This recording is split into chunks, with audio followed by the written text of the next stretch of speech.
Right, hello everyone. This is Mr. Ahmed. I am going to be reciting for you one of my favorite poems. It is called The Raven by Edgar Allan Poe. Now, The Raven is about this man who one day gets a visit from a very strange bird. Now, this man has also been through some heartache in his life. He's lost the love of his life. Her name is Lenore. All he wants is to see her again one day, whether that be in heaven or in this life. Right. And one more thing.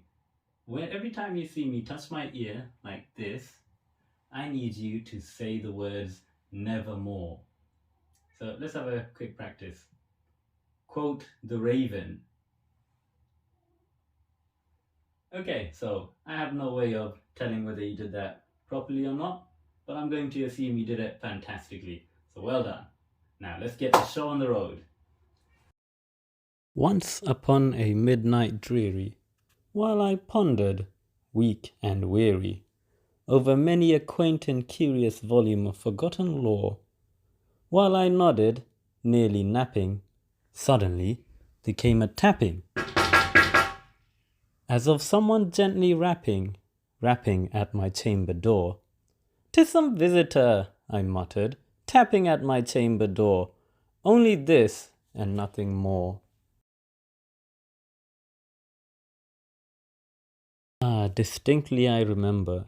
It was in the bleak December, and each separate dying ember wrought its ghost upon the floor. Eagerly I wished the morrow. Vainly I had sought to borrow from my books surcease of sorrow. Sorrow for the lost Lenore, for the rare and radiant maiden whom the angels name Lenore, nameless here for evermore. And the silken, sad, uncertain rustling of each purple curtain thrilled me, filled me with fantastic terrors never felt before, so that now, to still the beating of my heart, I stood repeating, "'Tis some visitor entreating entrance at my chamber door, some late visitor entreating entrance at my chamber door, that it is and nothing more." Presently my soul grew stronger, hesitating then no longer. "Sir," said I, "or madam, truly your forgiveness I implore, but the fact is I was napping, and so gently you came rapping, and so faintly you came tapping at my chamber door, that I scarce was sure I heard you." Here I opened the door. Darkness there, and nothing more.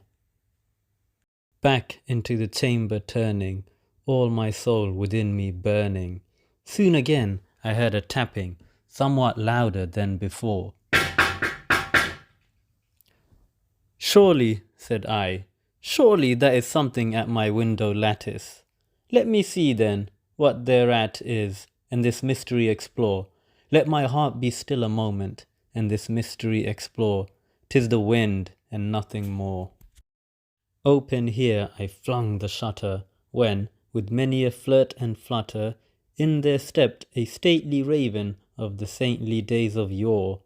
Not the least obeisance made he, not a minute stopped or stayed he, but with mine of lord or lady, perched above my chamber door, perched upon a bust of Pallas just above my door, perched and sat, and nothing more. Then this ebony bird, beguiling my sad fancy into smiling, by the grave and stern decorum of countenance it wore. "Though thy crest be shorn and shaven, thou," I said, "art sure no craven, ghastly, grim, and ancient raven, wandering from the nightly shore. Tell me, what thy lordly name is on the night's Plutonian shore." Quote the raven, "Nevermore." So in this stanza, the persona asks him, "What is your name?" The raven replies, "Nevermore." What a strange thing to say. The raven, sitting lonely on the placid bust, spoke only that one word, as if his whole soul in that one word he did outpour. Nothing farther, then he uttered, not a feather then he fluttered, till I scarcely more than muttered, other friends have flown before, on the morrow he will leave me, as my hopes have flown before. Then the bird said, nevermore. Now the raven isn't doing anything, it's just standing there. And so he thinks, okay, it's standing there now, but it will leave, because everything leaves me, or the persona. His friends have left him, his love, Lenore, has left him, and he even says his hopes have left him. So he thinks, just like those things, the raven will also leave him. But the raven replies, nevermore. Prophet, said I, thing of evil, prophet still, if bird or devil, by that heaven that bends above us, by that God we both adore, tell this soul with sorrow laden, if within the distant Aidenn it shall clasp a sainted maiden, whom the angels name Lenore, clasp a rare and radiant maiden, whom the angels name Lenore. Quote the raven, nevermore. Be that word our sign of parting, bird or fiend, I shrieked, upstarting. Get thee back into the tempest night and the night's Plutonian shore. Leave no black plume as a token of that lie thy soul hath spoken. Leave my loneliness unbroken. Quit the bust above my door. Take thy beak out my heart and take thy form from my door. Quote the raven, nevermore.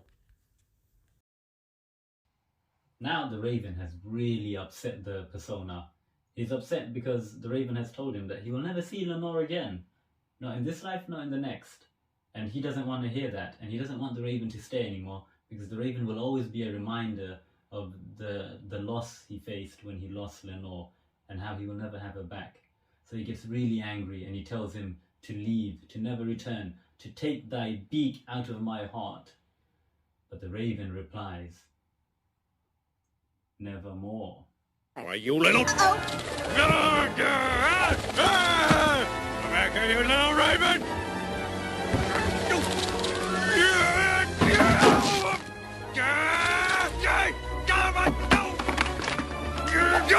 Go with me! Nevermore, nevermore, nevermore, nevermore, nevermore.